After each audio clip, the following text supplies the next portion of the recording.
Hey y'all, welcome to the Clock Tower. I'm Colton here with Brandon. A lot to get to. We're going to wrap up our BSF season. We're going to talk about the JP Banlist, as well as what's coming up next for the fall season. So we're going to start with the BSF events that we have not talked about yet, starting in Sydney, the Australia Trios Regional. Kanata Marine, Salvage Choice, Kaguya, and Alice Kirito finishing first. Dual laners, Escanor and Silica finishing second. 8 Salvage Bang Dream, Alice, Silica, and Kanata Marine in third. A different 8 Salvage Bang Dream with the Yukina level 1, 8 Choice Pachin, and Alice into Mother's Rosario in fourth. Running out top 8, we see a Dal, Quince, and Saikano team.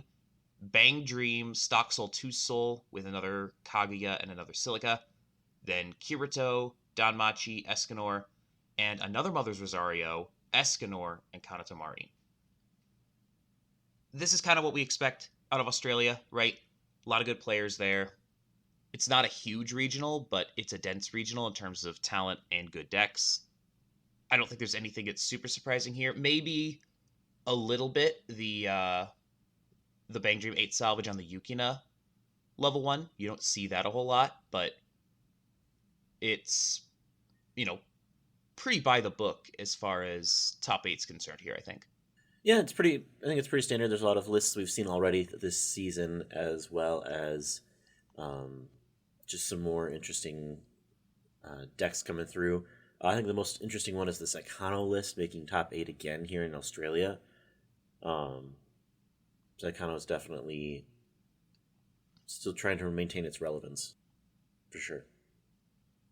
Yeah, as much as I don't think that Saikano's very good at all, it keeps showing up. So I have to give it its flowers at some point. It's done well enough to at least be considered relevant, because it does just kind of keep showing up. It just keeps getting tops every so often. So, but yeah, I think the other thing that's interesting here is we had a pair of Mother's Rosario sword arts in this. It's the yellow Asuna Kirito, the pay 3 pitch 2, and you mill 11 and burn 2 for each CX you mill. So we see a pair of those in top 8. But other than that, it's a pretty standard Alice package. Mother's Rosario kind of, this season's been the also ran among Alice finishers, because we've had the Kirito, the Argo, and the Silica. But we've seen some of it, and it's definitely relevant. It definitely has enough damage potential to be a top end worth thinking about. Yeah, Ken put out a list document talking about that deck specifically, because he was the team that ended up in fourth. And so he wanted to share about his work with the list and had a pretty nice article about that. We will include that in the description. Moving on to the Netherlands. Saikano winning in the Netherlands. Only a 21-team regional. Saikano, Pachin, and Silica winning. Kanata Marine, Alice Argo, and another Kasumi Bang Dream, but with, again, a different level 1 combo, this time running the Pants level 1. That finished second. 8 Choice Dal with the new Zafkiel top end, Silica, and Pants Book Slime in third. And then in fourth place, Log Horizon, Kill la Kill, and Haruhi Suzumiya, the power-up team, finishing fourth in the Netherlands. Clearly, this represents a shift in power in this meta. The amount of high rolling that had to have happened to make that happen is insane. Okay, so I'm going to come to this team's defense a little bit. One, it's funny. It's extremely funny. We actually talked about before the season how funny it would be to just take all 3 of the power-up sets. And we also talked about how it was not impossible for a power-up set team to top a regional. Like, we talked about this off the channel back before the season started. It was kind of a haha, wouldn't that be funny? But realistically, Haruhi is, and obviously I don't want to get too deep into my role as Haruhi's apologist here. Haruhi actually has really good defensive tools. Like, it just does not let climax combos happen at all. So that alone means that Haruhi can steal wins. Log Horizon, anti-auto damage. Auto damage is huge in the meta right now.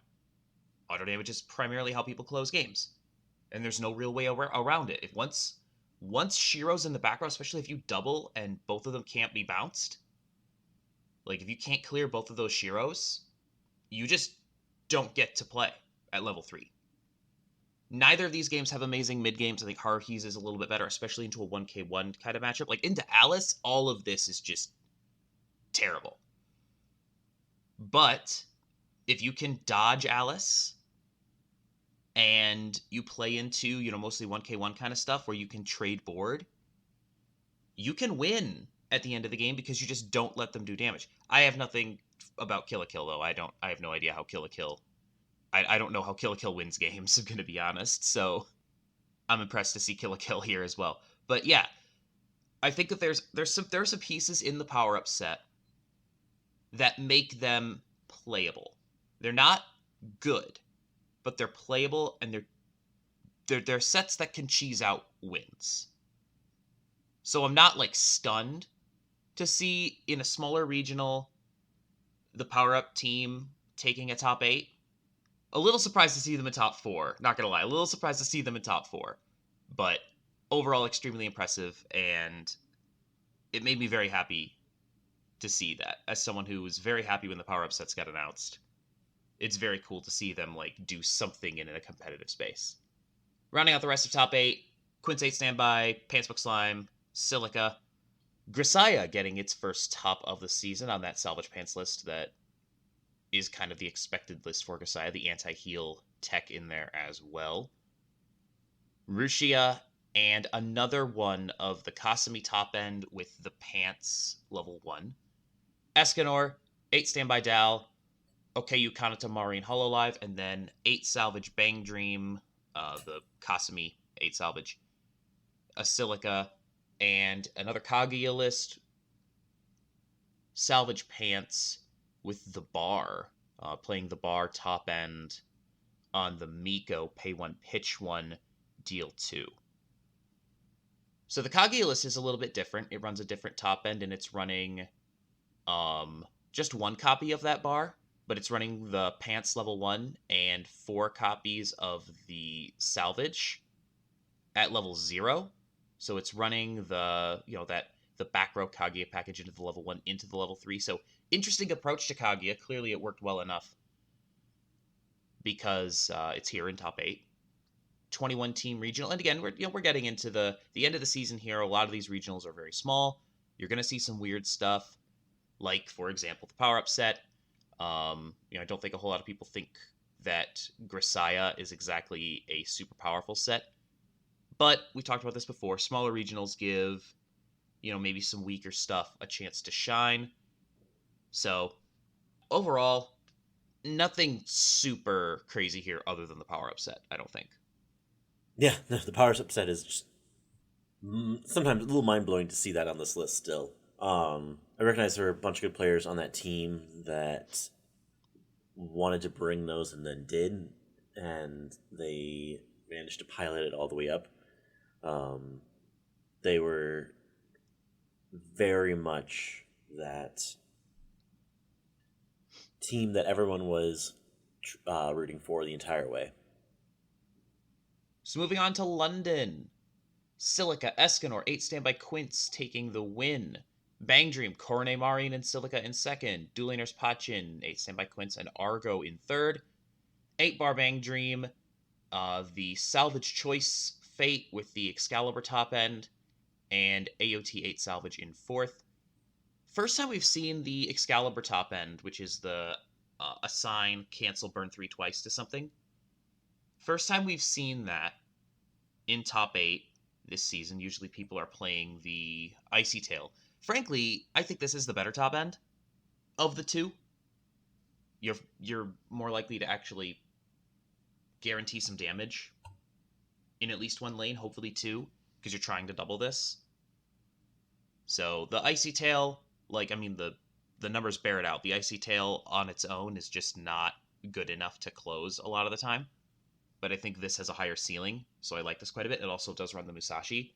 So you can actually like put those cancel burns on the Musashi, swing with the Musashi for like 5 or 6, and then you have a Musashi burn and 4 burns for 3, which is a pretty effective way to close a game. It does run the Shiro back row that pluses soul to Saber, so Saber more likely to cancel get the burns. Yep. So yeah, I like this. I like this top end quite a bit. Nothing else that's unexpected here. I mean, we've talked. I mean, this is the end of the season, right? We've talked about pretty much all of these lists at some point. Yeah, the Bang Dream plays the Yukina top end, which can either burn 4 or on reverse burn 2 for free. So an efficient top end with the level 1 Kanon that just doesn't get reversed. And there are so many ways to build Bang Dream. I mean, everyone knows this at this point. There are so many different ways to build Bang Dream. We'll talk about this more, but I think there were 13 or 14 different ways of playing Bang Dream that topped in Springfest. So the ever present you don't know what you're playing when you're playing into Bang Dream problem is very much alive and well. And we do see a Korone as well. Don't tend to see the Korone as much, but Korone into Marine as well. So some stuff that's like a little bit off the beaten path here, but the sets are not surprising. Rounding out top 8, we see Escanor, Ruby, Kaguya, Rent a Girlfriend, its first top. 8 Standby Quints, Pantsbook Slime, Silica, 8 Salvage Quints, Dual Laners Pachin. Tokyo Revengers, 2 Soul Pants. So a deck that like actually wasn't leaning into the Pachin Dual Laners package. It was playing like a more standard game. So that sneaks into top 8. There was also the on that same team, there were a couple other interesting decks. The IMA level 1 into the Subaru level 3.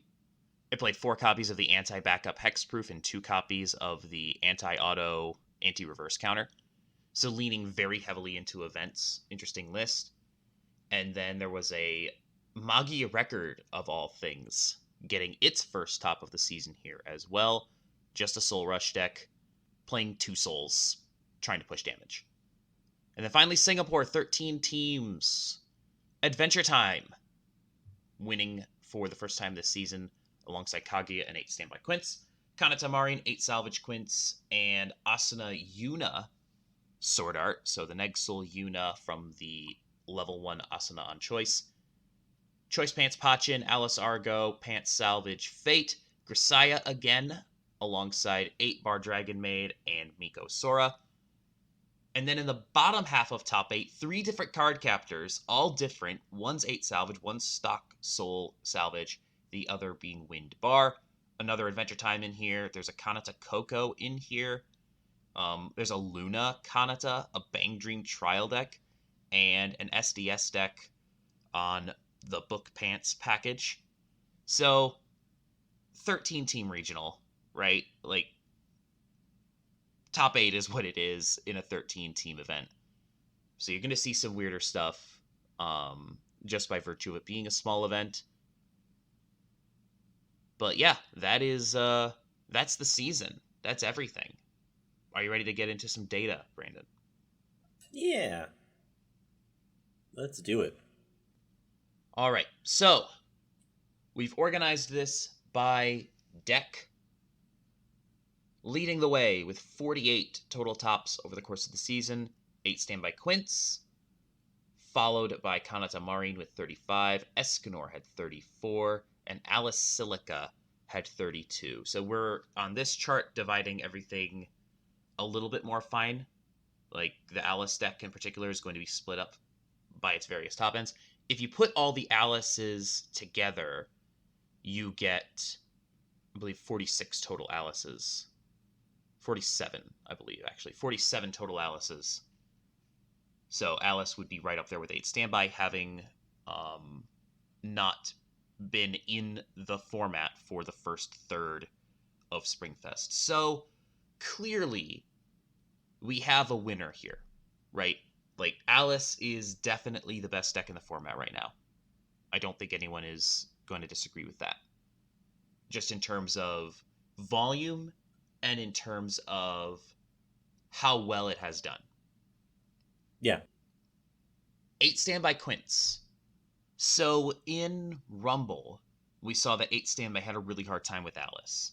Since then, do you think that 8 standby players have sorted out how they're going to deal with the Alice, or do you think that's still a plus matchup for Sword Art? At this point, I think the deck has changed because of the new set that's come out. So it's harder to judge that. Yeah. Realistically, the matchup between Alice and Quince, I think it's still pretty close. I think that because Quince can now potentially break board with the back row piece to be able to pump up soul and pump up power and be able to choose its own trigger, essentially, having that effect in play, I think changes things a lot. The problem was it wasn't clearing enough Alice's, because the 2/2, when it comes in board into play at 1, you're only clearing 1 lane. Mm-hmm. And as we've seen with Alice, if you're able to keep more than one Alice on board, you can recur that combo too efficiently in that matchup, and then you're kind of out-resourcing and damaging your opponent. And so because of that, with the new power to be able to step over multiple Alices, I think that balances out that matchup slightly there in a way that it wasn't doing before. But yes, the defensive power of recurring hand, because it does die to that, is a problem. But when you're also causing your opponent to do the same thing, I think that begins to help balance it out. Yeah, I think Alice is better built to get its hand back over the course of the game. If you're 8 standby Quince, you're trying to plus off of standby triggers and slamming standby to summon things to the board, right? If you don't trigger standby, 2 Alice combo turns is enough for them to have all the resources they need for the rest of the game, and you're chasing kind of the whole time. And they're also pushing more damage than you because they're slamming CX. And they're clearing board. I think it's a lot. I think it's a lot to ask for Quint's 8 standby specifically. Because you're right, like, they can only clear 1 Alice at a time. Maybe 2, right? So if they, on the second turn of combo or whatever, maybe they can clear 2. If they get to 1 first, maybe they can, combo a second time and then clear 2 of the Alices. And you do have the Adachi as well, right? So like there are paths for 8 standby, but it feels 8 standby has to change its game for Alice a whole lot more than Alice has to change its game for Quince. Alice doesn't seem to care. Alice is going to do what it's going to do. You know what I mean? Mm-hmm. So moving down to the next part of the list, Escanor was very popular in April, and then suddenly wasn't. I wonder what happened. It's almost like the ban list affected it. Yeah, the ban list happened right around the same time Alice came out. And you talked about this on the channel, how you thought that a lot of people were going to move from Escanor to Alice, and I think a lot of people did that. When Escanor got hit, it was like, well, we can't play this optimally anymore, so we're just going to move to Alice, and people did that. Yeah, no, I think that the consistency tool with the Gil Thunder at the top and the ability to try to basically guarantee the most damage possible from your combo, removing that from your deck was enough to warrant the change, especially because that's the thing you were playing for in that deck, right? You're playing for that explosive top end, and then when that explosive top end isn't as guaranteed, I'm not surprised by the switch off to something else that can have a much better experience throughout the entire game. So I actually just skipped right over Kanata Marine. Let's back up a little bit to go to Kanata Marine for a sec. And we've talked about this before, how it's a little bit reductive to go too into detail about either 8 standby Quince or Kanata Marine, because both of those sets are getting overhauls. This was probably the swan song for Kanata Marine, realistically, because I think pretty much every Hololive player is going to move on to Gura. because Gura's just so much better at pushing a lot of damage. Marine is still consistent, and it's still cheap and efficient, but I think that ultimately just the ability to push a lot of damage at the top is going to win out, because that's the direction the meta's headed. You have to be able to close from not just 3-0, but 2-5. And Gura can do that where Marine doesn't do that super effectively, especially in a world where tap counters and Nexel counters exist, that Hololive doesn't really have a ton of tools to play around. Kanata Marine obviously had a good season. It faded a bit as the season went on. And I also want to make a brief point about these numbers. These numbers aren't sourced from anyone. I did napkin math with the data collected by Avis over at Weiss Tea Time. So this isn't official data or anything. There definitely could be an error or two in here. But by and large, we did not see as much Kanata Marine down the stretch. We saw some. There was still quite a bit, but it wasn't as prominent as it was earlier in the season, especially at the bigger events. Once you get, like, if you start looking at, like, Newark, there was one Kanata. In Chicago, there were two. In Mexico, there was one. There wasn't one in Houston. So, whereas early in the season, you're looking at, you saw 5 of them in Toronto, and 3 of them in Germany, and 4 of them in Georgia. So at the bigger, more meta-heavy events, there was less Marine as the season went along. Less Kanata Marine, specifically. And I think that's fair. I think especially because it has a little more difficult matchup with Alice, that seeing less of it when Alice comes out makes a lot of sense. That's also true. It does have a really rough matchup into Alice, because it just doesn't answer the Alice board until Kanata drops. So the Alice player essentially, unless you're, just deciding to throw Adachis on the board, will get probably 2 combo turns, and just go plus, plus 15 over the course of 2 turns? Because you're getting both the combo +2 in each lane, plus the Alice itself staying on the board. So yeah, you're plussing incredibly well at that point. And we're going to talk about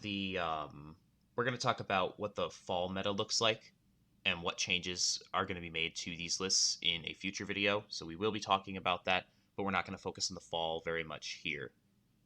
But those, I think, are the 4 from Springfest. When you look back at Springfest, those are the 4 decks: 8 Standby Quints, Kanata Marine Hololive, SDS Escanor, and SAO Alice, usually with the Silica top end.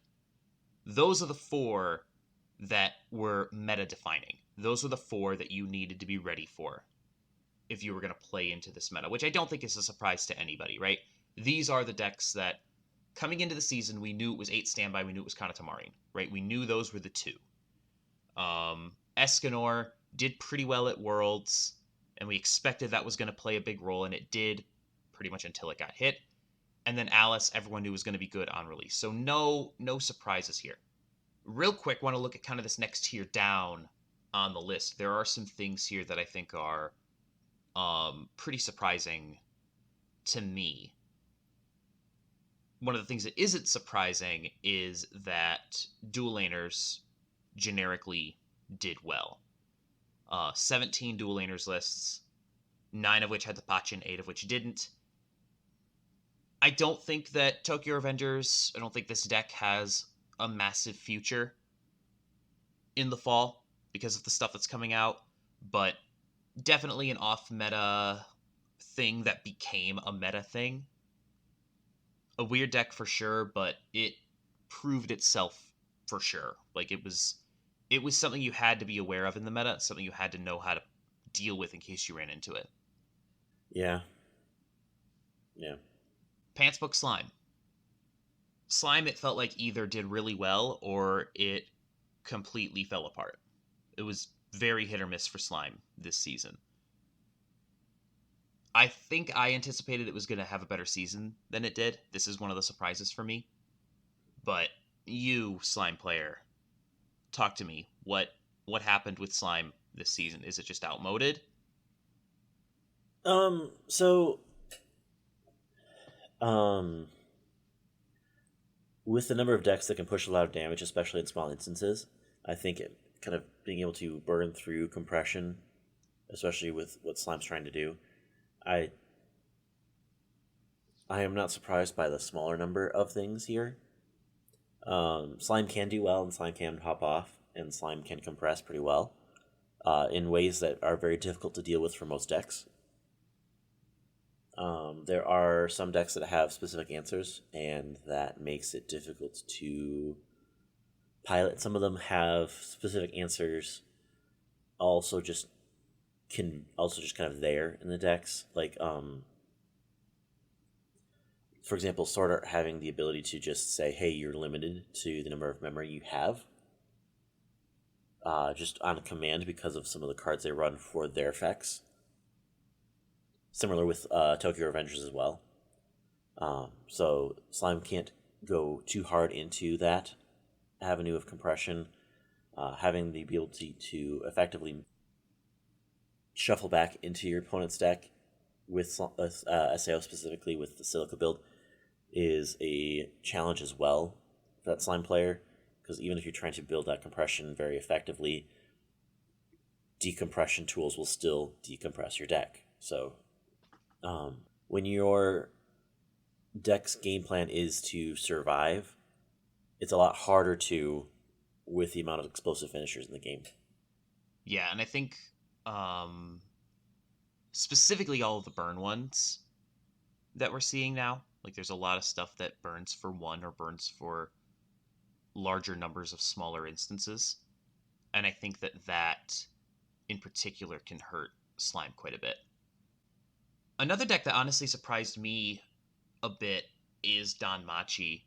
We kind of knew that it was, tier 2, maybe tier 3. I probably would have put it closer to tier 3 going into the season, but it did quite well for itself. It got 11 tops.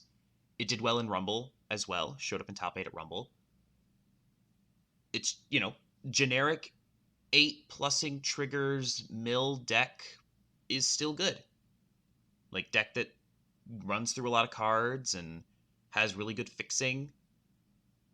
It's still decently good. If it had a good top end, I think it would probably be much higher on this list. Fair. Yeah, no, the deck's fine. It's like it's a pretty generic 1k1 thing, right? Like it's gonna push damage. It's gonna be able to win board for the most part. Being able to just clear board, push damage. That's about all you can really ask from that deck, and sometimes that's enough just to pop off. 8 Salvage Bang Dream. 9 appearances. When I say 8 Salvage, I'm referring to mostly level 1 Kasumi. In the level 3 Kasumi, there was a Yukina as well. So just kind of putting that in the same category because it's, trying to do the same thing.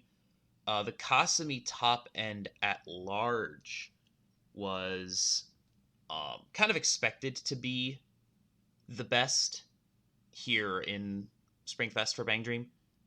There were 10 total Kasumis. There was a Kanon Kasumi that made it as well. So 10 Kasumi top end Bang Dreams in top 8 at BSF. I think this is the first defensive top end that I really, really like. And it's because it hurts you in multiple ways. It has anti-auto damage, which requires you to blink it away. And it has the Neg Soul counter, which requires you to either clear the lane, bounce it away, or generate a free side attack. If you don't have the tools to deal with both of those things, then you're going to have a smaller finishing turn. So if Kasumi is at 3-0 and they've got, a pair of Nexal counters in hand and anti-auto on the board in all 3 lanes, that's hard to deal with. Like most decks have a bouncer, right? Yeah. Or a blinker, maybe one of both. that can deal with one, maybe two of these lanes, but like you're not going to shut off the whole Kasumi unless you have a board blink, which, only a couple Right. of sets have and even fewer run. So Kasumi is legitimately a challenge. And it also has the burn 2 on it, right? So it can actually push a little bit of damage. It's really well set up for a 2-turn endgame. Because, like, if you're Kasumi and you're at 3-0 and your opponent's at 2-2 or whatever, you Kasumi combo, you stick enough damage to get them into 3-0, and then, they swing back at you, and maybe they clear a Kasumi or two, maybe you back them up or whatever. Then the next turn, you slam another salvage, and you have Marine. You just have burn 2, burn 3, right? Or burn 2, swing for 3, right? So it's 2-3, 2-3, 2-3 again. I think it's good. And the data bears it out. Like it's a challenge to play into. Bang Dream has like a really solid top end. For the first time in a minute, Bang Dream has a really good top end. Yeah, and I think that's a big key, right? Because Bang Dream is like the toolbox set, right? It has a good number of profiles across the board, and being able to have some of those different access pieces, parts, all in the same deck makes this a real contender. I think it helps also that, the deck usually has, 20 of your cards are spoken for, right? Your 8 CXs, your Christmas Kasamis, your top end, and your warehouses. But also, you can just splash in 2-3 bunts for luck. It's a 2-1 stock swap on a stick. Like, you can just play it. You are threatening one stock swap at level 2. And that alone will decompress people enough that the burn 2 is actually enough. Yeah, like burn 2 suddenly looks a whole lot better when your opponent, suddenly lost 3 of their climaxes to stock. But yeah, I'm a fan of this deck. I think it's good. And I'm happy to see people actually playing it and giving it a shot. Because also, for what it's worth, I think Bang Dream, it's kind of cannibalizing itself, right? Because there are, like I said, like 13 or 14 different Bang Dream builds that showed up. So Kasumi has to contend with all of the other Bang Dream stuff. You know what I mean? Mm-hmm. For its spot. Not only is it, only allowed one spot per team, there are also a million different ways to play Bang Dream. So I think if Kasumi was the only good Bang Dream deck, the only playable Bang Dream deck, this number might be doubled. Like we would see a lot more of the Kasumi if there weren't so many other Kasumis that made top, or so many of the Bang Dreams are that made top 8. Like these are not bad decks. These are all decent decks. Bang Dream showed up in top 8 quite a lot, and it was almost always something different especially when it wasn't the Kasumi. So yeah, I think that Bang Dream as a set has so many different things going on that one, it's really dangerous in that way, but two, people kind of overlook it a little bit because they don't see, kind of one list. They see a bunch of different lists kind of floating around. So they don't necessarily take it as seriously. But I think Bang Dream as a set is a pretty solid tier 2 right now. Fair. MTI 8 standby. Losing tap counter really hurt. I think that's the headline here. Losing tap counter really, really hurt MTI. More than I think a lot of people thought it would. Because in an era of explosive finishers, like not being able to threaten tap counter against Escanor, against any of the Alice top end stuff, against a Marine, that really hurts you. Yeah, it does. It still has pieces, parts. It still has some flavor text, but at the same time, it has some pivot tools that they try to go to try to help with that. But yeah, it not being able to be as defensive as you might need to be in this current meta with the strength of finishers at the top. Yeah. So I want to shift away from the by deck Mm. kind of standings for a moment and look at the standings by set real quick. Because I think this will paint a slightly different picture. We see a ton of Hololive at the top, no surprise, followed by Quince, SAO, SES. So the top 4 in terms of presence don't change. Bang Dream is a very solid 5th with 27 total appearances. Tokyo Revengers in 6th with 23, most of that being the Dual Laners package. Kaguya, 21 total Kaguya is showing up. A lot of different ways to build Kaguya. The most successful one was the Salvage choice, but there were only 7 of those. We saw some standby Salvage make their way in. We saw some salvage pants. We saw a bunch of different ways to play Kaguya that were successful. I think Kaguya is one of the biggest surprises of the season to me. I didn't think Kaguya was going to be anything other than fine, and I really thought people were just going to lean into, kind of either Pants choice or maybe Pants old salvage. But no, like there were a lot of different ways to play Kaguya, and pretty much all of them had some measure of success. Yeah, no, and I think that having that measured success in a very board based meta, I think is actually pretty surprising as well. Moving down this list real quick, Data Live, still relevant. 15 total tops for Dal. The most common build to make it was 8 standby with 4. But there were a lot of different ways to build it. There were a couple different 8 choice builds, the old stuff, and then the new stuff with the Zap Heal. Both would get tops. Choice Pants got 3 tops.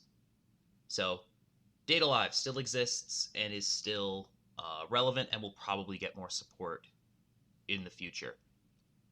AOT started off the season pretty strong, and then Alice came out. Yeah.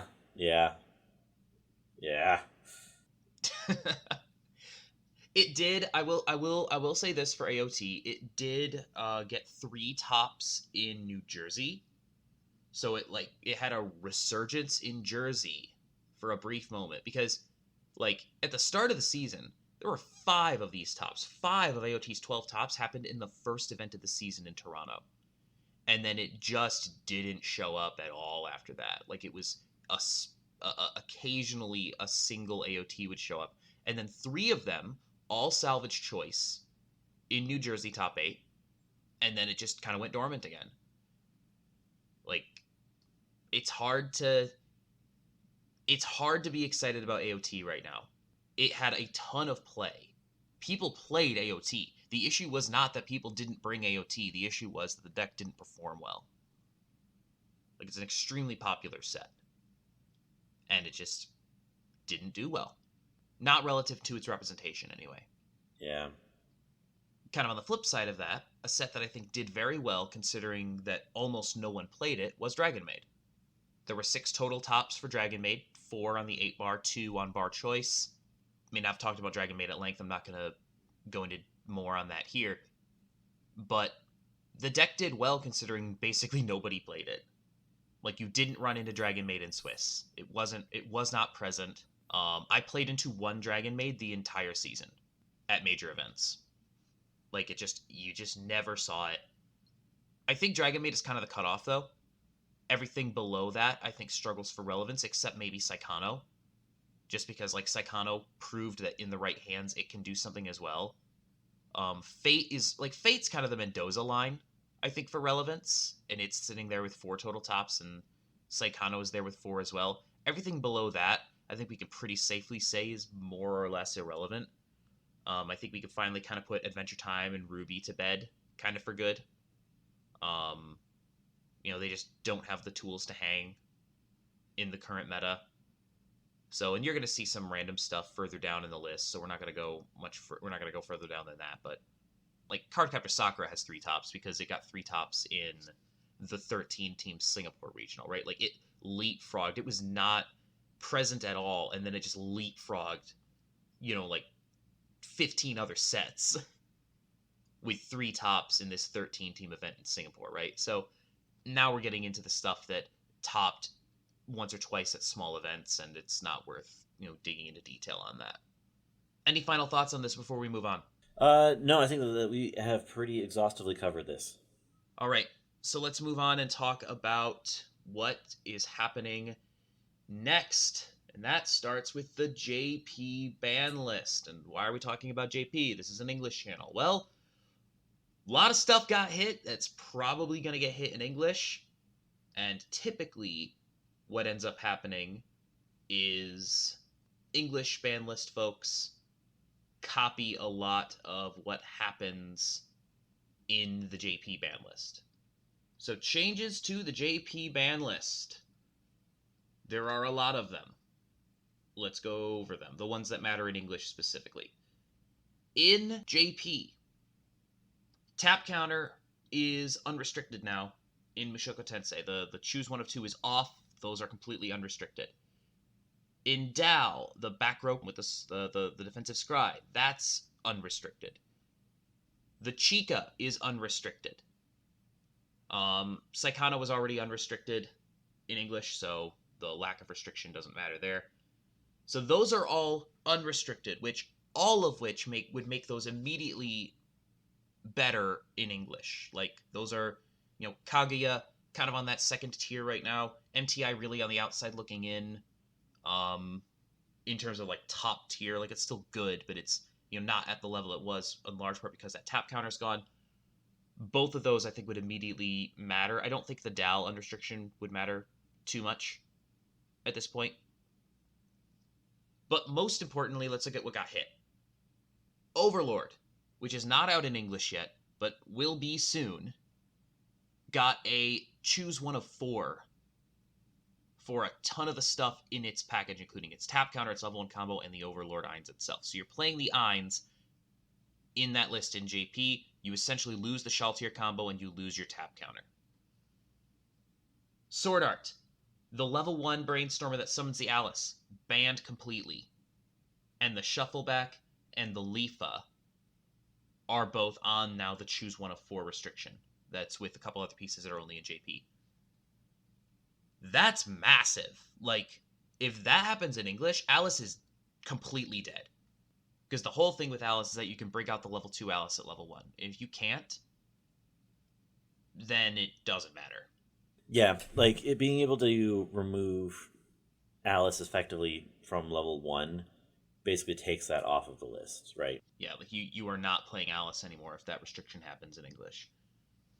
And then finally, Hololive. The IMA got hit. The IMA is banned. You just can't play the IMA card at all. Good job, Ufmi, for bringing that to everyone's attention. Deck went nuts in Japan for a couple of weeks, and they said no. No, we're going to shut this off now. But there are additional restrictions in Hololive.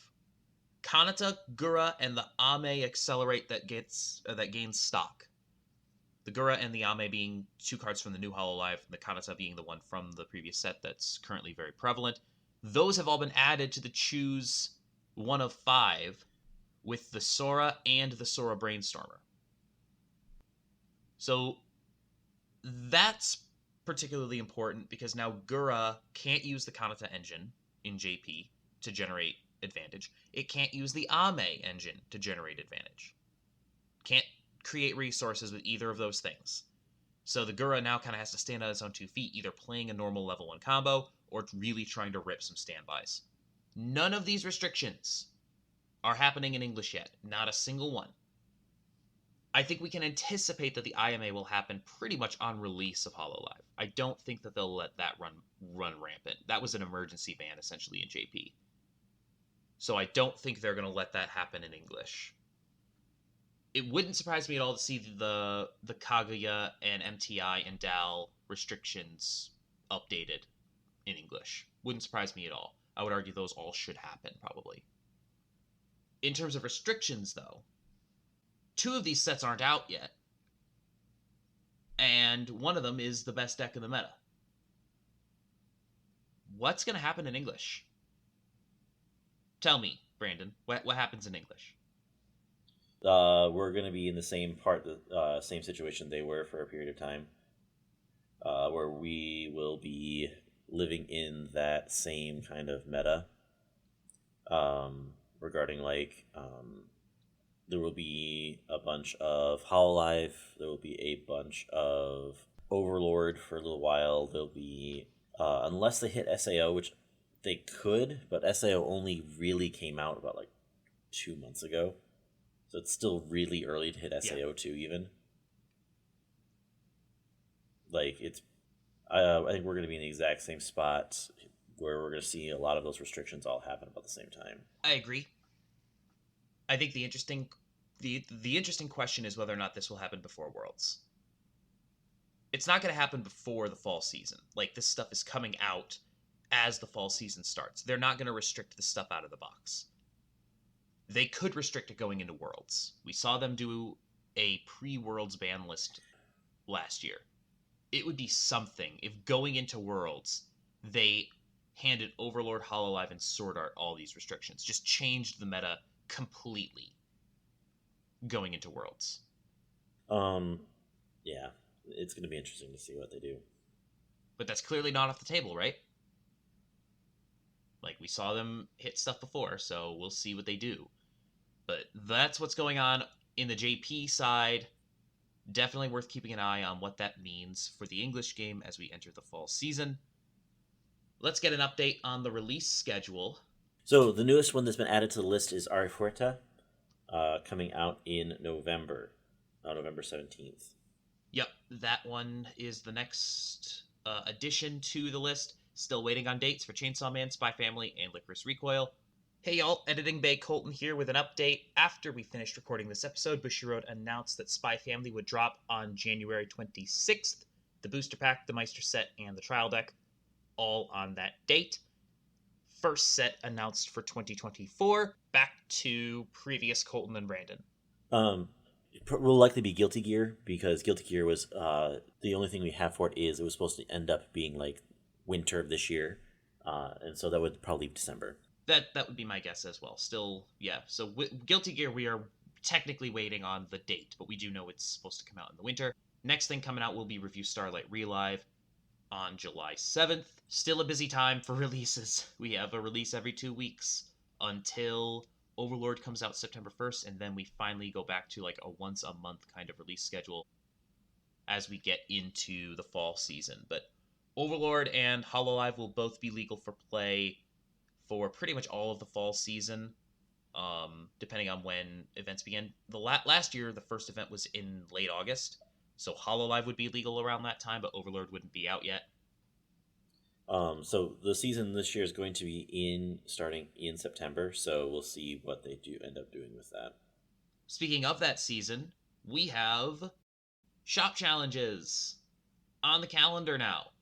Bushy Navi has launched in English. Link in the description. You can go on Bushy Navi, look for Shop League tournaments in your area, and you can sign up right in the app. So you can download the app onto your phone, or you can use the desktop application in your browser. You sign up for tournaments, see what's going on.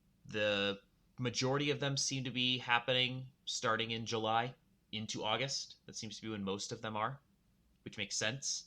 These are the events where the buy cards are on the line, so definitely worth noting if you're planning on playing in the competitive season coming up. So that is the complete update on everything. You got all the BSF stuff is done. It's time to look ahead to fall. Banlist, something we're going to keep a close eye on. Scheduled release for fall, still waiting on that, when the tournaments themselves will actually be. Hopefully that happens in the next couple of weeks so that we can start making plans, travel and otherwise, to be at these events. But in any case, still waiting on that schedule. And obviously we'll keep an eye on anything in terms of release dates for the stuff that's been announced in English, although that, it appears, will not be legal until post-Worlds, except for whatever might be coming out in January. Looks like we know what we will have available to us for the championship season. And that's it. Thank you so much for joining us. We'll be back on Thursday with gameplay for Avatar. Next week, there will be a deck tech and more gameplay. Until next time, thank you so much for joining us. Please like, share, comment, and subscribe, and have a good one. We'll see you then.